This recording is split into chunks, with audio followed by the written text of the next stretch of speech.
सबसे पहले तो आप सब मीडिया बंधुओं को नए साल की बहुत बहुत हार्दिक बधाई और शुभकामनाएं।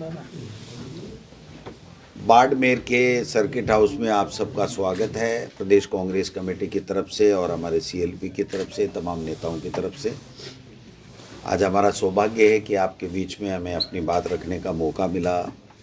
हरीश चौधरी साहब हमारे मध्य प्रदेश के प्रभारी हैं एआईसीसी के, वो हमारे बीच में हैं। जूली साहब नेता प्रतिपक्ष हैं, हमारे एमपी साहब हैं, हमारे पूर्व मंत्री साले मोहम्मद साहब हैं, हमारे जिलाध्यक्ष लक्ष्मण गोदारा जी हैं, हमारे प्रभारी प्रदेश कांग्रेस कमेटी के मोहन जी डागर साहब और तमाम यूथ कांग्रेस के हमारे प्रदेश अध्यक्ष पद्माराम जी, सब लोग हैं।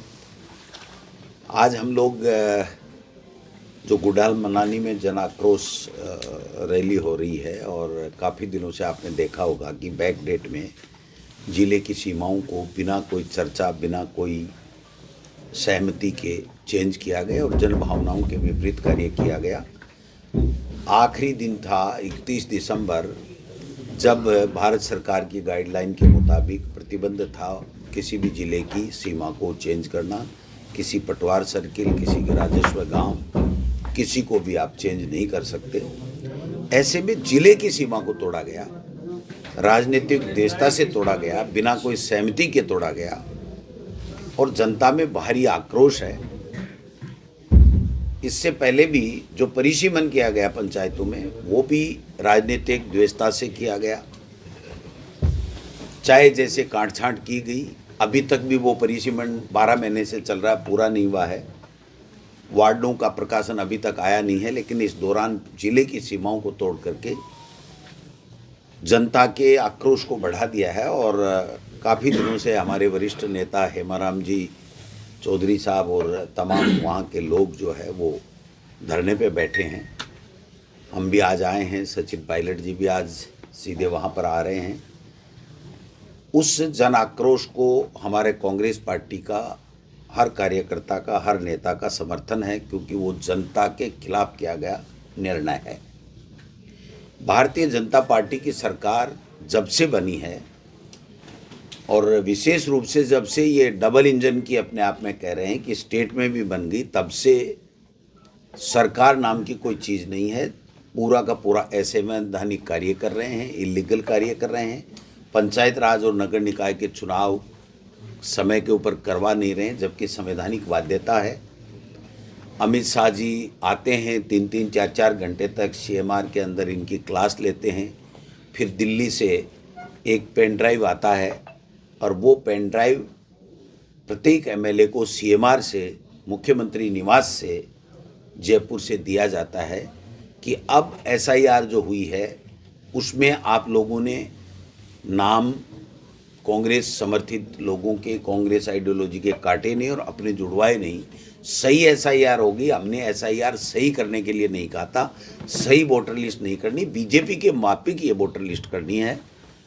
और कल आनन फानन में आप पता लगा सकते हैं जो मैं कह रहा हूँ, कहीं 1000, कहीं 2000, कहीं 3000, कहीं 5000, कहीं 7000 ब्लॉक में प्रिंटेड फार्म दिए गए हैं, उसमें केवल फर्जी हस्ताक्षर किए गए हैं।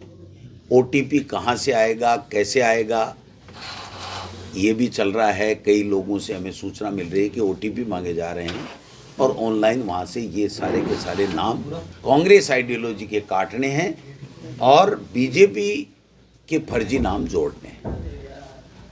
और चुनाव, राज्य निर्वाचन आयुक्त चुनाव करा रहा है 2025 की वोटर लिस्ट है, जिसमें 40 लाख प्रदेश के अंदर फर्जी वोट बताए जा रहे हैं। तो ऐसे में पूरी, चाहे वो वोट की बात हो, लोकतंत्र की बात हो, संविधान की बात हो, सबकी धज्जियां उड़ाई जा रही हैं। जब संविधान में 243E में साफ लिखा हुआ है कि 5 साल के अंदर अंदर पंचायत राज और नगर निकाय के चुनाव होंगे, तो क्यों नहीं करवाए जा रहे हैं? क्यों इनके ऊपर प्रशासक लगा करके हमारे प्रदेश के 3000 करोड़ रुपए पंचायत राज को मिलने वाले थे वो ख़त्म कर दिया गया है।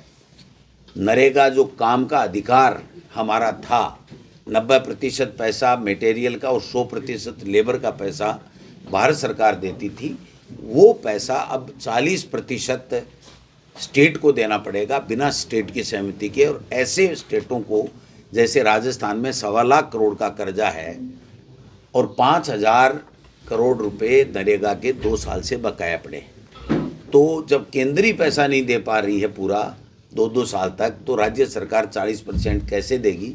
जैसे अन्य विभागों के अंदर 60-40 का रेशियो केंद्र का किया गया है, उसी प्रकार से अब 60-40 किया गया, और जो केंद्र चाहेगा वहाँ पर वो बजट देगा, स्टेट चाहेगा वहाँ पर देगा। काम मांगने पे अधिक जो काम मिलता था, जो अधिकार था गरीब का, वो छीन लिया गया है।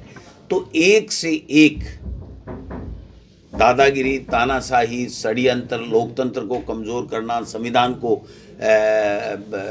दरकिनार करना, उसको नहीं मानना, 5 रुपए का काम कराया नहीं, एक कोई अच्छी योजना नहीं, सारी की सारी जो हमारी सरकार के समय अच्छी योजनाएं थी उनको बंद कर दिया गया है। गरीबों के गेहूं से नाम काटे जा रहे हैं, पेंशन काटे जा रही है, 4-4 महीने तक पेंशन नहीं मिल रही है। अब दिसंबर बाद में तो कर्मचारियों को तनख्वाह मिलना भी मुश्किल हो जाएगी।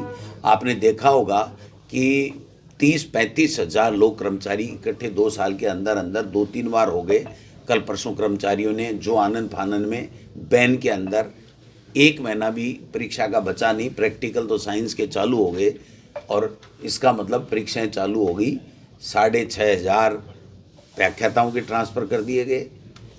चुनाव आयोग का नियम था कि आदेश था कि हमारी अनुमति ली जाए, वो अनुमति नहीं ली गई। फिर आनंद फानन में वापस यू टर्न लिया गया। लेकिन फिर भी मैं ये कहना चाहता हूँ कि अभी भी ऐसे लोग हैं जो SIR की वजह से बच जाएंगे, तो दूसरे लोग अगर आएंगे जो SIR में नहीं है तो वो कहाँ ज्वाइन करेंगे।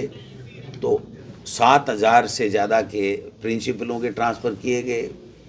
दोनों को मिला कर के प्रशासनिक 50% के लगभग प्रशासनिक कर दिए, जबकि कोई भी सरकार आती है स्थानांतरण करती है तो 2% 1% प्रशासनिक होते हैं, बाकी इच्छाओं से होते हैं, जिससे वो टीचर वहाँ जा कर के अपनी अच्छे तरीके से सेवा दे सकें। यहाँ पर राजनीतिक द्वेषता से किया जा रहा है।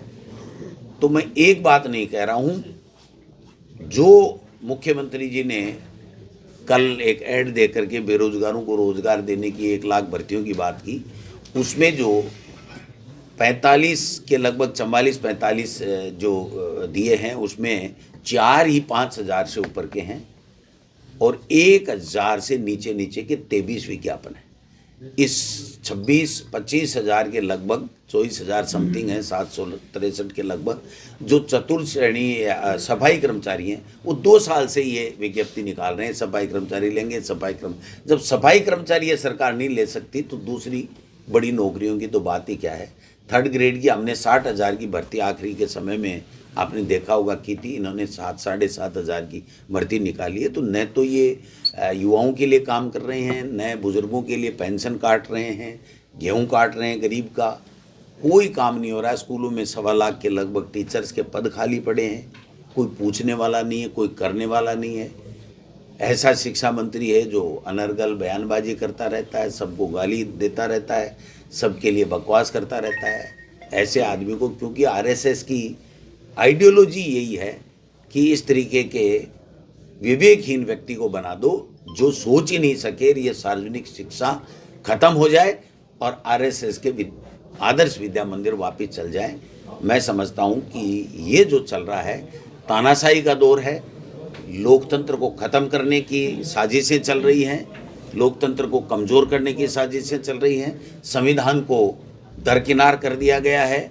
ऐसे में जनता से हम सब लोग अपील करने के लिए, हम लोग जहाँ भी जाते हैं अपील करते हैं, और मीडिया जो चौथा स्तंभ है उसका और ज़्यादा जिम्मेदारी बन जाती है कि सही बात को जनता तक पहुँचाए, जिससे लोग जागरूक हो सकें और संविधान लोकतंत्र को बचा सकें और अपने प्रदेश के विकास के अंदर अपना महत्वपूर्ण योगदान सब लोग दे सकें।